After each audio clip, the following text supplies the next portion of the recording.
that possibly you have some leakage around your pressure cooker. You always want to check to see if there's extra steam coming out when you're cooking to make sure you don't have any leaks. So we're now going to put this lid, well actually, here's what we'll do. We'll keep that there. We're going to take this lid and put it to this other cooker.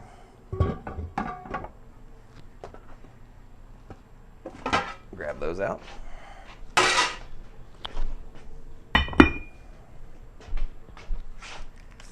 I'm going to take 2 bags out of this one.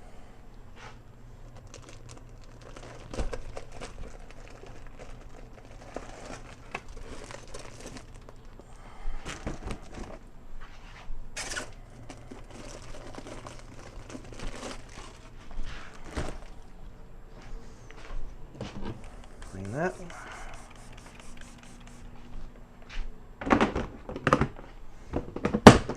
And then I'll put this lid back on because we still have 4 bags in here. We'll have to come back and get later. Go ahead and put the lid back on this one, keep it safe. Get it out of the way. Now, of course, I've moved the pressure cookers off of my stove onto my countertop.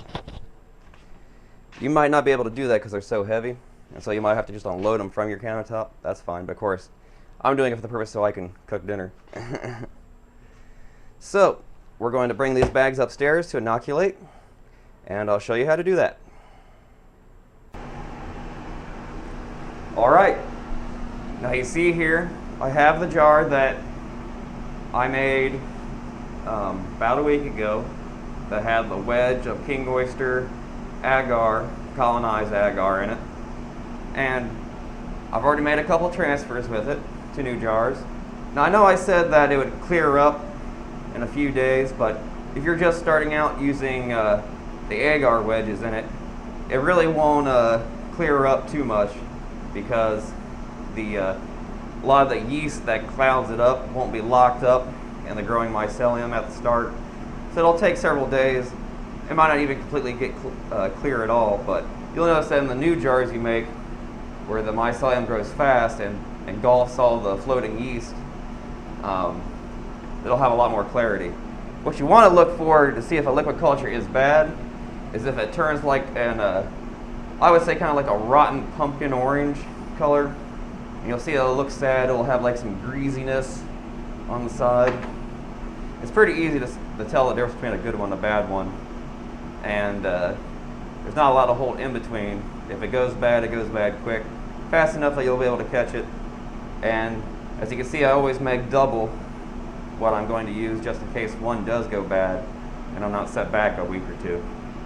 So I have the remaining liquid culture in this jar that I'm going to use to inoculate 4 bags. Now 1 jar is enough to actually inoculate up to about 8 bags if you thin it out, but we're going to make it so it colonizes decently quick so I can have those bags ready here in a week. So I'm going to re-wipe down my surface with alcohol. Also, I cleaned that jar in the same manner that I showed you before, where you squirt the alcohol up underneath the rim and wipe around it with a soaked paper towel. Now I have my tubs over here. What I'm going to do is unlatch it, get my right hand, or whatever hand you want to use. Notice I have these great latex gloves too that I found, these Ancel brand on Amazon. Excellent price, and it's really the best latex glove I've ever had. That's why I usually use those, but I'm going to recommend these. So my hands are now nice and wet. I'm going to reach underneath one of the bags and kind of cradle it like so. Don't want to really touch the top. Get my everything wet with alcohol again. Your hands always first. And then we're going to wipe the top down, even the opening of the bag, with alcohol all the way around it on both sides. Now you remember I have the tape that's securing the top. We're going to split it like so. And over here you want to be more careful, of course. If it's already up, go ahead and tear the end off if you can. Now, some problems you might see if things didn't go right, where you didn't cool your pressure cooker down slow enough, these bags will be blown out in different areas, and the plastic will be very thin. That's why I always keep an extra roll of masking tape around up here to kind of give some structural strength around the bag if it gets thin. But that rarely happens to me anymore because I have a good technique with those blankets on top. So, also, well, the main problem you'll see usually is where the tape is, where it's stretched out and it'll be thin around there. If you find you have a small hole or something like that, don't panic. Go ahead and fold it over with wet alcohol hands. Try to tape it up with a masking tape and secure a little more around it so it has the strength. And usually, because the rye grain is such a good quality grain and has such good properties to it, the risk of contamination won't be as high. I've actually had bags that had a hole open and thought, oh, well, this isn't going to work, and went ahead and tried it anyhow, and it colonized just fine just because the grain held off the bacteria and everything else. So now we're going to spin the bag, and remember, I'm left-handed again. You can do this on the other side, works better for you. And I'm going to get up here where the top part is and pull it toward the flow hood, like so, keeping it with both hands. Roll the bag over and pull that. That's why I have the tab out there to pull that out. And you can see it's already open a little bit. You want to keep this always facing the flow hood, and maybe move that out a little bit of the way. I'm going to take a thumb and work it underneath one edge to peel it apart, and just kind of peel it without my hands getting in between the opening of the bag and the flow hood. And I usually roll it up onto one corner. And so another thing that's going to take you some time and technique. I usually roll it up and pinch it at one corner like that, whether it be on one side or the other, and pull it back, and so you kind of have this opening now. We're going to take and kind of give a little bit of swirl of our culture and just pour it in like that. Notice I controlled it. I didn't only put so much in, about that much. Always keeping your hands at the right position. I'm going to pull it outward. You see there's already some air in the bag. I'm going to accordion fold it. Notice how I'm folding it like an accordion. One finger over the other, like that. Always keeping your fingers from the very opening of the bag. Grab it with loosely around, keeping it together. You want to grab it loosely so air can still get pulled in. And then we're kind of like reverse bellows and suck the air in by pulling out and pulling up on the interior of the bag like that. And it'll expand it as much as you can on the inside. You want to get as much air on the inside as you can. When you think you're good, we're going to cut it off with your hand and twist it while still holding it tight. So you got a nice hard twist right there. Oh, you know what I didn't do? As long as you got your hand on here, it'll be all right. You need some 18 gauge pieces of hanger wire. I usually set it right here, but in my hesitation, I forgot. So cut you a piece of 18 gauge hanger wire about 6 inches long.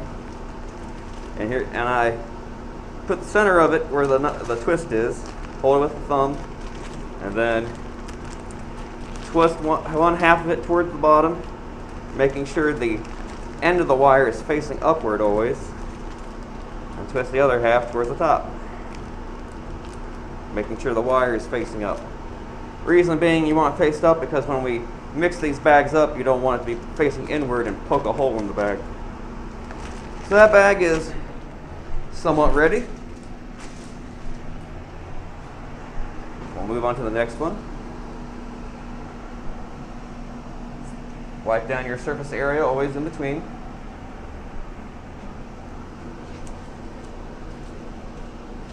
Go ahead. We'll grab our next bag.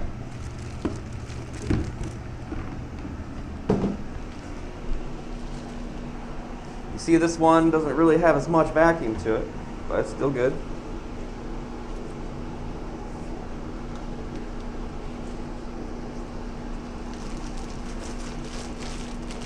Wipe it down.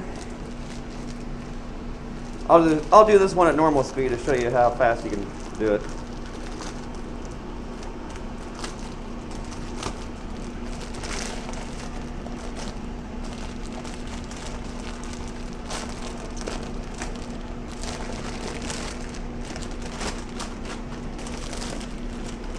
Open it up. Get a good opening. Always make sure that the filter is on your side too, so you're not pouring liquid on top of it.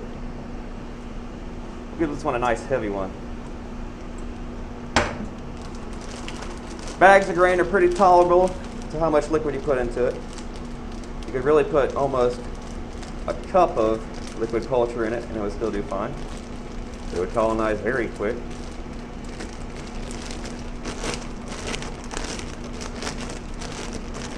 See, this bag's a little bit more ballooned out. That's all right, as long as it's still structurally strong.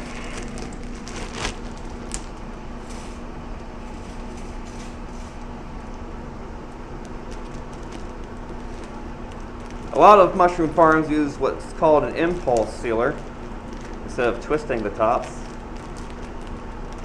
You can look that up if you're interested, but it does require some more room and maybe even a larger flow hood, so well, I don't even do it.